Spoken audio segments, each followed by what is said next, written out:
Oh, oh, oh, ces cris sont particulièrement horribles, n'est-ce pas? Qui cela peut-il bien être? Serait-ce notre bon roi, en plein débat avec sa majesté la reine, qui a un poil changé depuis hier et qui tente de lui bouffer le visage? Serait-ce Pépin le châtelain, qui vient de se rendre compte que son bon valet s'est envoyé toute son écurie au petit-déj? Ou bien serait-ce notre bon paysan Hugolin, qui se demande s'il a le droit de tuer l'horrible chose qui est devenue son 15e enfant? Eh bien, c'est à peu près tout ça à la fois, car aujourd'hui, chers abonnés et spectateurs, on va voir ce qui aurait pu se passer si une apocalypse zombie s'était déclenchée en plein Moyen-Âge. Plus précisément, en plein milieu de la terrible épidémie de peste bubonique. Ce fléau, qui de 1347 à 1352, a décimé entre 30 et 50% de la population européenne, rien que ça. Et oui, si vous êtes un habitué de la chaîne, vous savez que j'adore les trucs dégueulasses, les histoires horribles, mais également le mélange des genres. Et ça faisait longtemps que je voulais faire ce sujet. Des chevaliers en armure contre des zombies, voilà.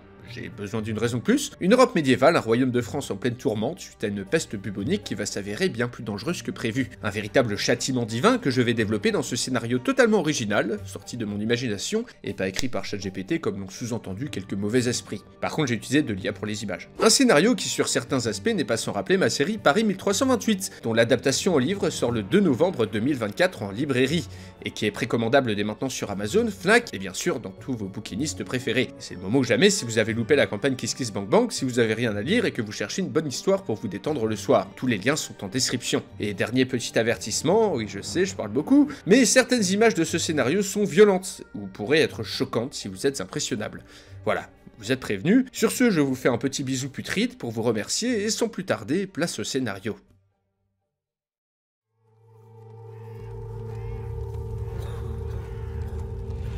Tout commença par une pestilence, en l'année 1347.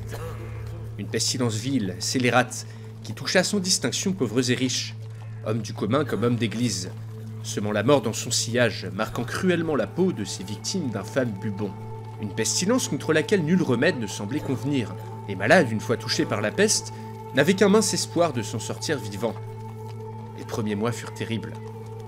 Venue d'Italie, la pestilence se répandit dans tout le royaume de France, puis dans tout le monde chrétien. Il était évident que ce fléau était un châtiment divin, envoyé sur terre pour punir l'homme de l'indécence et du péché qui lui est propre. Alors que la guerre faisait rage entre le royaume de France et le royaume d'Angleterre, les mères, les frères, les sœurs, les amis et les cousins de tout un chacun tombaient comme des mouches. On empilait les corps dans d'immenses fosses sans même prendre le temps de les brûler. Des populations entières disparurent, des villages prospères furent réduits à néant. Mais malgré les morts, malgré l'effondrement des campagnes et l'empilement des corps, le pire n'était pas encore arrivé. Ce furent d'abord des échos lointains, des rumeurs d'un nouveau fléau qui s'était abattu sur l'Orient, puis des navires qui étaient parvenus de Constantinople, avec à son bord des cadavres frappés par la maladie. Ils étaient morts d'une peste, certes, mais d'une peste bien différente de la première, tuant son homme plus rapidement et dans des souffrances bien pires encore. Ces malades tombaient très vite dans des délires de fous, étaient sujets à des émotions violentes et contradictoires, développaient de larges bubons purulents et noirâtres sur tout le corps. Bien sûr, cette nouvelle pestilence ne se cantonna pas au navire, mais se répandit pourtant plus lentement, infectant une personne sur 20, ajoutant au chaos, et faisant surgir une conséquence inattendue. De toute évidence, ce fléau ne s'arrêtait point une fois la mort passée. D'abord, les croque-morts crurent apercevoir du mouvement dans certaines fosses à cadavres qui parsemaient le sud du royaume. Puis, il parvint aux oreilles du roi Philippe qu'un village de vignerons du Languedoc avait eu à subir les assauts d'hommes et de femmes supposés être morts et enterrés depuis des semaines. Les paysans tout juste décédés revenaient à la vie, toujours marqués par la peste, hagards, errant au hasard comme des poulets sans tête. À la grande horreur de tous, ces choses s'attaquaient à la moindre personne qui s'approchait trop d'elles. Depuis les cimetières et les fosses communes, ce furent bientôt des dizaines puis des centaines de ces cas qui parvinrent aux oreilles des autorités.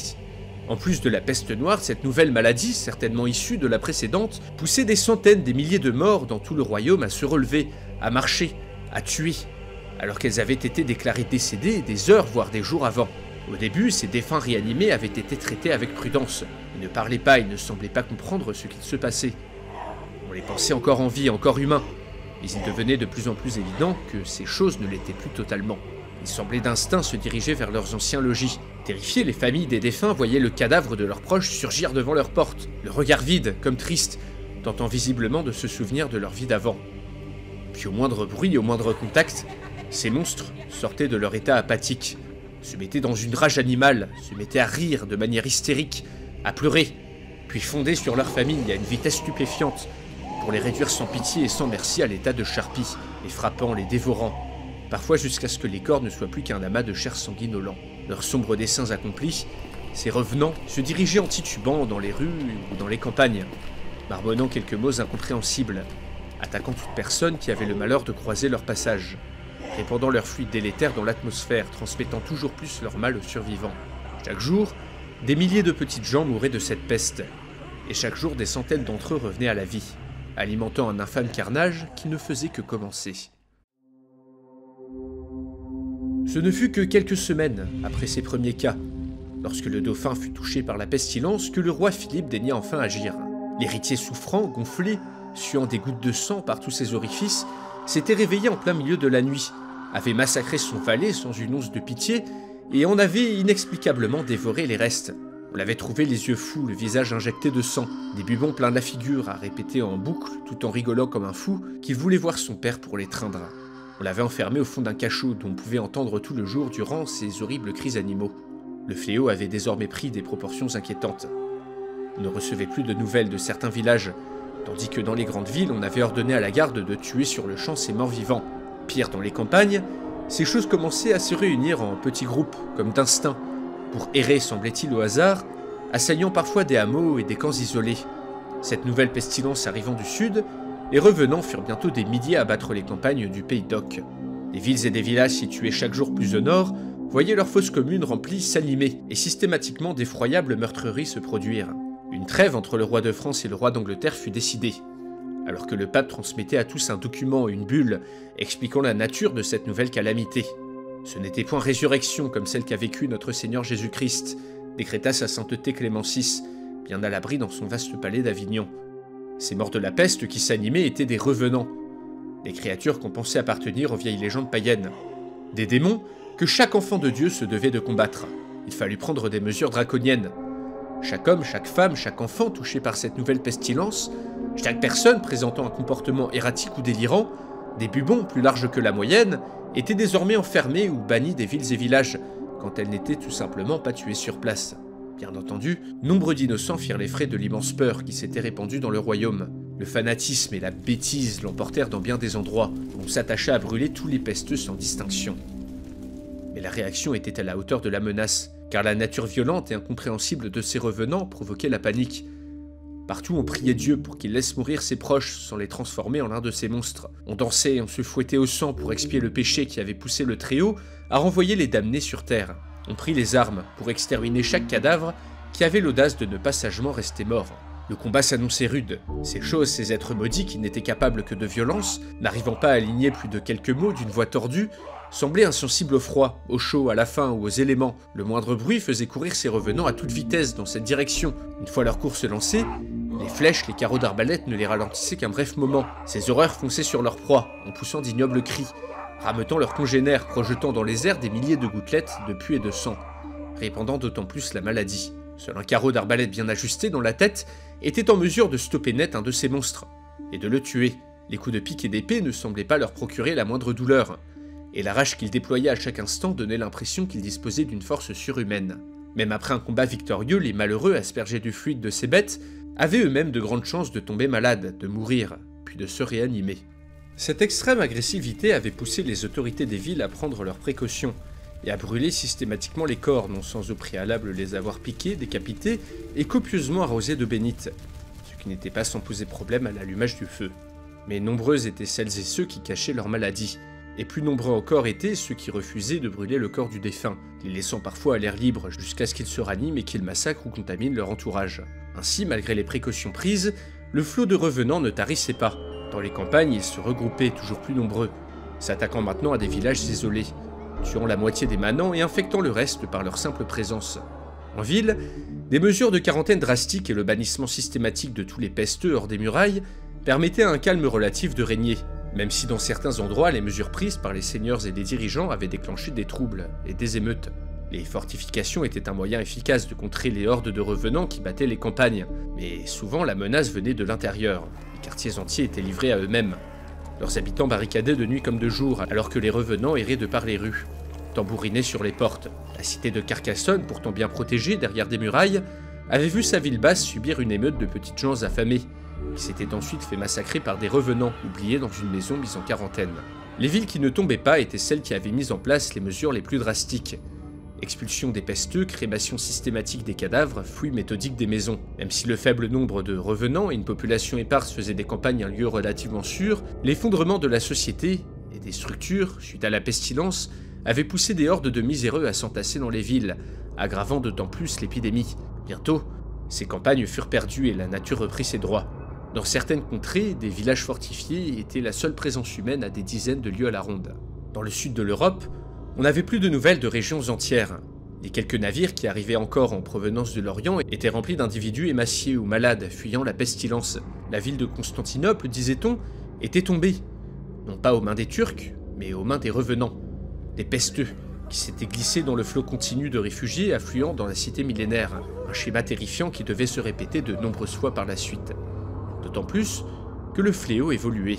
À la cour du roi de France, on avait capturé plusieurs individus réanimés, qu'on s'était mis à étudier. Rapidement, les plus éminents savants durent reconnaître que les revenants semblaient gagner chaque jour en intelligence.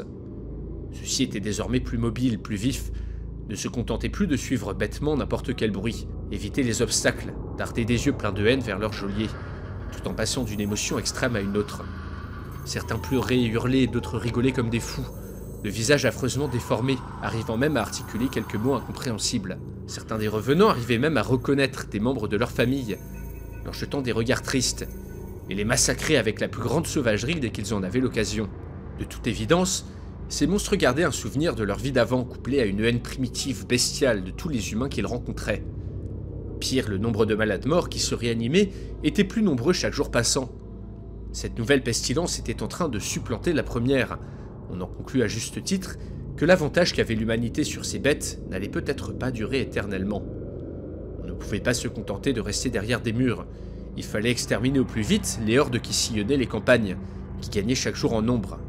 Dépassé par les événements, le pape lança un appel à la croisade. Il était maintenant du devoir sacré de chaque fidèle de combattre ce fléau divin.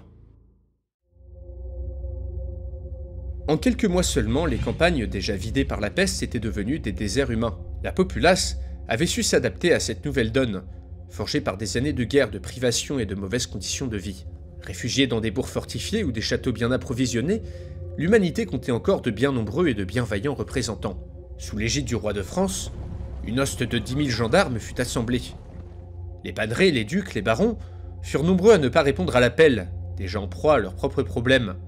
Mais de nombreux chevaliers répondirent présents, revêtant l'habit des croisés, arborant la bannière du Christ et de Vivantius, saint vivant, devenu l'emblème des nouvelles compagnies de moines guerriers qui s'étaient assemblés partout dans le royaume pour courir sus aux revenants. Les monstres manquaient encore d'intelligence. Il était facile de les embusquer ou de les attirer dans des endroits favorables.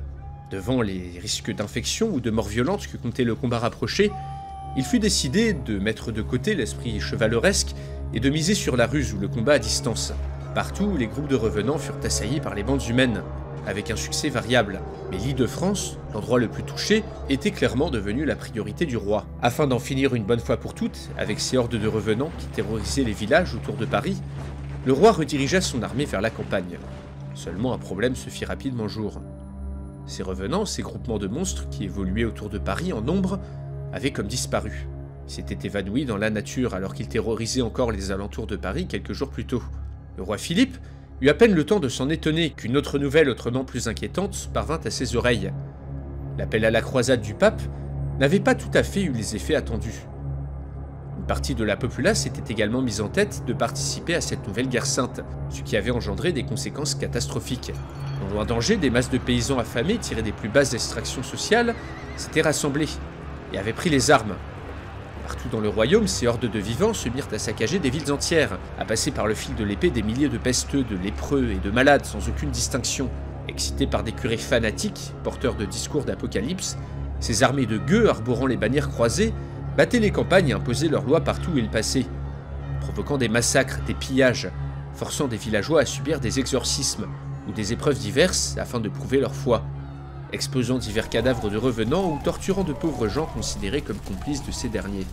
Ces rassemblements avaient eu pour effet de diffuser d'autant plus la pestilence, dont la version réanimation des morts gagnait chaque jour en intensité. L'horizon s'obscurcissait. Le royaume se fragmentait de jour en jour. On n'avait plus de nouvelles au sud des Pyrénées.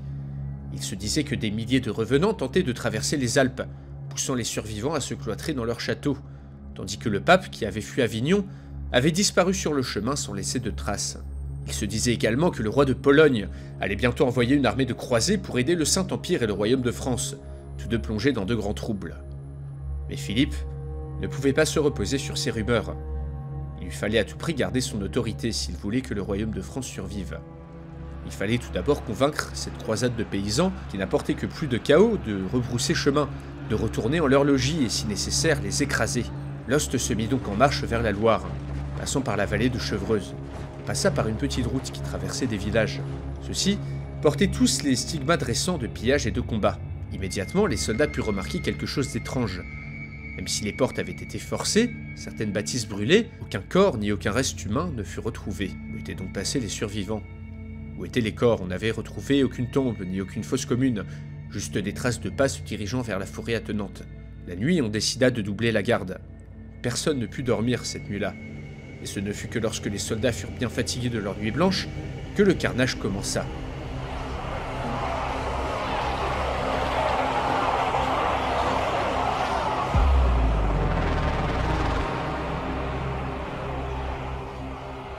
Les revenants innombrables, hurlant et crachant à plein poumon, sortirent d'un coup de la forêt pour s'abattre telle une vague humaine sur les défenses du camp. Une bonne partie des hommes du roi fuyèrent sans demander leur reste. Ceux qui restèrent se défendirent vaillamment, mais malgré leurs armes et leurs armures, ils ne purent rien faire pour endiguer ces vagues et ces vagues de cadavres qui leur tombaient dessus. On ne sut rien du sort du roi, tout comme on ne sut rien du sort de la plupart des 10 000 soldats de son armée. Mais cette défaite cuisante confirma ce que tous craignaient. Les revenants étaient désormais capables de s'organiser entre eux. Il était manifeste que les villageois de la vallée de Chevreuse n'avaient pas tous été sauvagement tués. L'absence de corps et les traces de pas menant vers la forêt indiquaient vraisemblablement que les revenants les avaient capturés pour les transformer et les lancer sur les défenses du camp du roi. Par quelle sorcellerie ces bêtes avaient-elles acquis tant de cervelle en si peu de temps, nul ne sait. Toujours est-il que les rares survivants juraient par leur grand Dieu avoir entendu les revenants parler entre eux. Cette tragique histoire, c'est moi, Alaric, qui vient de vous la conter. En 1349 après Jésus-Christ, une année après la disparition de notre bon roi, je n'étais encore moi-même qu'un simple moine capucin. Derrière l'enceinte de mon monastère, non loin de Calais, nous étions certainement les seuls à accueillir les rares voyageurs qui osaient encore courir les campagnes pour porter les nouvelles. À cette période, il était devenu évident que la pestilence n'allait qu'en s'aggravant, et que sa nature évoluait à grande vitesse. Les revenants, malgré leur aspect malade, presque inhumain, gagnaient en intelligence et se réveillaient toujours plus nombreux d'entre les morts. Les hordes qui battaient les campagnes gagnaient en organisation. Ceux cachés étaient maintenant capables de retenir leur soif de sang assez longtemps pour tendre des embuscades. Les 3/4 de la populace étaient morte. Le reste se divisait entre les revenants et les hommes, entre lesquels une lutte à mort s'était engagée. L'armée du roi de Pologne n'était jamais arrivée. Dans le Saint-Empire, l'Italie, l'Espagne, la France, partout s'étalait un champ de ruines. Le royaume d'Angleterre, moins touché par la pestilence du fait de son isolement, faisait maintenant figure d'espoir. L'humanité subsistait dans des places fortes, dans des montagnes ou des villages reculés. La plupart des hommes et femmes qui y habitaient étaient vraisemblablement immunisés contre la peste. Chaque tentative d'assaut des revenants sur ces places fortes se terminait par un carnage pour les attaquants. Les flèches et les carreaux d'arbalète, la poix, les pierres et des combattants endurcis par des décennies de crise massacraient par centaines les monstres qui tentaient de grimper au mur ou de défoncer les portes des châteaux forts. La nuit, les damnés harcelaient les vivants de leurs cris, de leurs rires et de leurs pleurs, de leurs voix inhumaines et tordues, appelant parfois des proches de leur ancienne vie qu'ils savaient réfugiés derrière les murailles. Le mental de chacun était mis à rude épreuve par ce siège constant, et Dieu sait que dans ces circonstances, les vivants pouvaient se montrer pires que les morts. L'obscurantisme gagnait chaque jour. Un simple soupçon de sorcellerie ou de peste pouvait vous valoir le bûcher. La nourriture était rare, les morts communs, et les champs cultivés dans et en dehors des villes, sous bonne surveillance, étaient par trop petits pour nourrir tout le monde. Du fait des revenants, peu de personnes souhaitaient s'aventurer en dehors de la sécurité des murailles. Mais ce qui n'était encore qu'une masse désordonnée, de monstres possédant une semi-intelligence, devint une toute autre menace lorsque j'entendis parler pour la première fois de l'apôtre. On ne sut jamais vraiment quelle personne était l'apôtre, avant sa mort, car toutes sortes de légendes circulent à son sujet. On sait qu'elle était une jeune femme née dans l'Orléanais, qu'on pensait mystique, habitée par une présence d'un autre monde. Une personne charismatique et intelligente, de qualité, qui lui sont restées lorsqu'elle fut infectée par la pestilence, et qu'elle se releva pour aller grossir des rangs des revenants. On dit que ce fut un des premiers morts-vivants à récupérer le don de la parole. Les premiers revenants arrivaient en effet à peine à articuler quelques mots incompréhensibles. Ils avaient par la suite appris à communiquer entre eux pour mieux s'organiser à l'aide de mots et d'interjections simples, mais de manière limitée. Puis l'apôtre était arrivé, possédant non seulement le don de la parole, mais également un but, une philosophie, qu'elle distingua aux autres revenants de sa voix tordue, battant les campagnes et rassemblant les groupes éparses. Pour elle, l'Apocalypse, le fléau qui s'était abattu sur le monde, n'était rien d'autre que la volonté du Seigneur d'en finir avec l'humanité, pour créer une race nouvelle. Les revenants, disait-elle, étaient cette race supérieure vouée à remplacer des humains plus faibles, moins résistants. Son pouvoir d'attraction fit le reste, et bientôt ce qui n'était auparavant qu'un amoncellement de groupes désordonnés qui tentaient d'attaquer les places fortes humaines devint sous son égide d'une véritable armée. Elle entreprit d'éradiquer méthodiquement toute présence humaine. Utilisant la force ou la ruse, elle prit château fort après château fort avec son armée d'immondes, empêchant ses troupes crasseuses de massacrer les habitants pour les envoyer dans des endroits où les humains étaient contaminés. Des centaines d'humains contaminés par des revenants sélectionnés pour leur potentiel de contagion et surtout d'intelligence. Les humains infectés, une fois morts de la peste, se réveillaient pour devenir des morts-vivants plus forts, plus rusés que la moyenne, se souvenant même parfois de la pratique de leur ancien métier. Fort de ces nouveaux bras et de ces nouvelles cervelles, la horde des revenants put bientôt s'armer, les nouveaux infectés allant même jusqu'à construire des catapultes, qui servirent à balancer des cadavres infectés à l'intérieur des dernières villes du royaume de France, celles qui soutenaient encore l'impitoyable siège que leur faisait subir l'apôtre. Mais l'apôtre ne souhaitait pas infecter l'intégralité des dizaines de milliers de personnes qu'elle capturait, non. Certaines servaient d'esclaves, d'autres de jouets, d'autres de repas. Ceux qui ne se soumettaient pas et qui résistaient aux tentatives d'infection étaient systématiquement torturés d'horribles manières. Puis une fois l'apôtre contente de la souffrance infligée, dévorée par sa horde. Bientôt, l'apôtre se mit à élever les humains comme du bétail, les forçant à se reproduire pour ensuite se délecter des nouveau-nés comme on se délecterait d'un veau gras. Dans ces élevages, les humains devinrent pires que des bêtes, se jetant comme des fous sur la pitance qu'on leur jetait, se battant entre eux, se saillant comme des animaux, pour le plus grand plaisir de l'apôtre, pour qui la vraie place de l'humanité se trouvait dans la fange. On arrachait des enfants à leur mère, on décapitait, on torturait cette race humaine réduite à l'état de bétail. Et les revenants se mirent à sélectionner les humains les plus gras pour qu'ils se reproduisent entre eux, pour que le goût de la viande n'en soit que plus délectable. L'intelligence, tout comme la cruauté de l'apôtre, en firent l'ennemi à abattre pour tout ce qu'il restait de la chrétienté. En 1352, la pestilence avait reflué partout en Europe. Les humains survivants s'attachaient à combattre avec plus ou moins de succès les millions de revenants qui avaient pris le contrôle des campagnes. De nombreux royaumes s'étaient écroulés. Les derniers humains vivaient comme autant des seigneurs féodaux, au cœur d'une société brutale et sans pitié, dans la famine et dans la misère. Parmi les grands souverains, seul le roi d'Angleterre avait su rester sur le trône. À la tête d'une armée de soldats endurcis, il s'était mis en tête de reconquérir son territoire puis de partir récupérer la Normandie et la Guyenne. Ainsi, en 1359, l'hoste anglaise avait débarqué dans le nord puis repris la ville de Calais. Oh, les derniers humains du royaume de France avaient grand espoir. Leur situation était tant désespérée que même l'anglais pouvait faire figure de sauveur. En l'an de grâce 1360, moi, Alaric, dernier moine capucin de mon monastère et peut-être même du royaume, me tiens à la croisée des chemins, à la croisée de cette étrange et horrifique histoire qui se déroule sous mes yeux. Le roi d'Angleterre a livré un combat acharné, mais même son hoste d'homme endurci ne faisait pas le poids face à la ruse et au nombre des soldats de l'apôtre. Les revenants n'ont que faire de l'honneur chevaleresque. Ils se cachent, ils se terrent des jours entiers en attendant le moment propice à l'embuscade. Ils n'ont pas besoin de manger, sauf des humains par gourmandise. Ils n'ont pas besoin de boire, ne seront jamais malades. Ils attaquent taille-morde avec une sauvagerie sans pareille, se font larder de coups mais repartent à l'assaut malgré tout. Aucune armée humaine ne peut faire face à une horde de ces êtres. Et les revenants débiles auxquels l'anglais a fait face sur son île n'étaient rien comparés à ceux que commande l'apôtre, infectés dans d'immenses fermes humaines, sélectionnés pour leur habileté, leur force et leur intelligence. Coup de grâce est proche. Le dernier souverain humain d'Europe va lui aussi bientôt tomber. Derrière les murailles de mon monastère, je me terre, j'observe des milliers et des milliers de revenants converger doucement vers la ville de Calais, portant des bannières, des lances et des épées, singeant la chevalerie humaine pour mieux la vaincre, traînant derrière eux des dizaines d'esclaves humains, destinés à mourir dévorés ou tués à la tâche. Moi, Alaric, ai décidé de ne pas manger d'humains depuis ma renaissance. Même si leur race nous est inférieure, je me sens quelque peu peiné par leur sort, par les pathétiques gémissements qu'ils poussent dans les élevages de l'apôtre.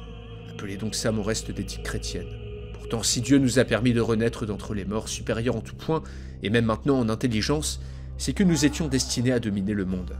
Ainsi l'humanité doit rester à sa place, sous notre botte comme les porcs, les rats ou les oiseaux. Cette race inférieure, Dieu l'a jugée indigne de régner sur la terre. Il est donc normal que nous en disposions à notre guise. Dieu nous a donné ce droit. Nous sommes désormais ceux qui allons régner sur sa création.